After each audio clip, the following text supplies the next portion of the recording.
आत्मबोध, आंतरिक कायाकल्प और प्रत्यक्ष स्पर्श। मैं कौन हूँ, क्यों हूँ, किसका हूँ, यह ऐसे प्रश्न हैं जिनको उपेक्षित और बिना हल किया छोड़ दिया गया तो यह लापरवाही बहुत महंगी पड़ सकती है। जीवन का सारा आनंद ही चला जाता है। आनंद ही नहीं चला जाता, वरन इस उलझी हुई गुत्थी में उलझकर मनुष्य ऐसी ज़िंदगी जीने के लिए विवश हो जाता है जिसे नीरस और भारभूत ही कहा जा सके। ऊपर मनस्थिति का चित्रण किया गया है जिसमें अपने आप को शरीर मान लेने से सांसारिक सुख और दुख, हानि और लाभ, मान अपमान किस तरह उद्विग्न और उद्वेलित करते हैं।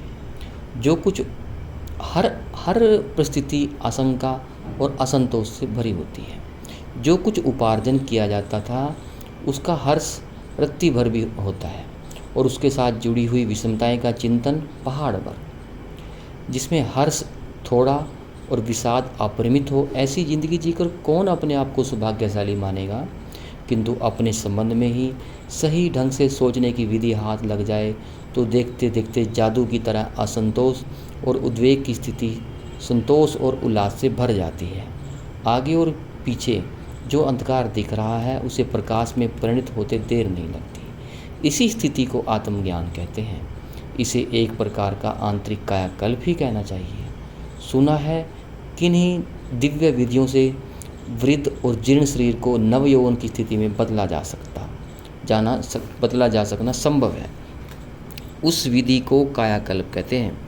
शारीरिक कायाकल्प के उदाहरण और प्रयोग इन दिनों प्रत्यक्ष दिखाई नहीं पड़ते, पर आत्मिक कायाकल्प हर किसी के लिए संभव है। आज ही अभी ही वह स्थिति प्राप्त की जा सकती है जिसके आधार पर गरीबी को अमीरी में, दुर्भाग्य को सौभाग्य में, शत्रुओं को मित्रों में, आशंकाओं को उल्लास में परिवर्तित किया जा सके। इस अंधकार को प्रकाश में परिणत करने वाली प्रक्रिया को आत्मबोध कहते हैं। यह आत्मबोध कोई देवीय वरदान या जादू या चमत्कार नहीं, सिर्फ उस मान्यता और श्रद्धा का नाम है जो अपने स्वरूप को सही रूप से समझने का अवसर देती है। इतनी समर्थ प्रदान करती है कि पिछले ढर्रे को बदलकर नए सिरे से वस्तुतः स्थिति के अनुरूप सोचने और करने की पद्धति को अपनाया और कार्यान्वित किया जा सके। आत्मबोध, आत्म उत्थान, आत्म साक्षात्कार जीवन का सबसे बड़ा लाभ है। इससे बड़ी उपलब्धि इस मनुष्य के लिए और कोई दूसरी नहीं हो सकती। मैं क्या हूँ, कौन हूँ, किस लिए हूँ, इस तथ्य को समझ लेने के बाद यह भी अनुभूति होने लगती है कि उपकरण, औजार और पदार्थों का उपयोग, उपभोग, संबंध, स्नेह की सीमा कितनी रहनी चाहिए। इस सीमा का स्वरूप और निर्धारण जब भी हो, जो भी कर लेगा वह दिव्य जीवन जिएगा और सुख शांति से ओतप्रोत रहेगा। सर्वत्र धरती के देवताओं की तरह, महामानवों की तरह हर किसी के अंतरंग पर श्रद्धा भरा शासन करेगा।